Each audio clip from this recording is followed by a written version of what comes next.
মই সদায় ঘৰৰ চুককোণবিলাকত এজোপা সজীৱ ফুল ৰাখি ভাল পাওঁ।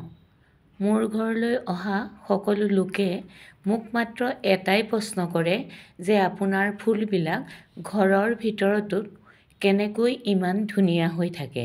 মই সেইসকলক উদ্দেশ্য কৰি এইটোকে ক'ব বিচাৰোঁ, যেনেদৰে আমাক আহাৰৰ প্ৰয়োজন হয়, ঠিক তেনেদৰে ঘৰৰ ভিতৰত থকা প্ৰতিজোপা গছেও ৰ'দ বিচাৰে। সেয়েহে এসপ্তাহ বা 15 দিনৰ মূৰে মূৰে আমি ভিতৰত থকা প্ৰতিজোপা গছকেই ৰ'দ দেখুৱাব লাগে। ৰ'দৰ অবিহনে এজোপা গছৰ পাতবোৰ ৰঙা পৰি যাব আৰু ই লাহে লাহে মৰিবলৈ ধৰিব।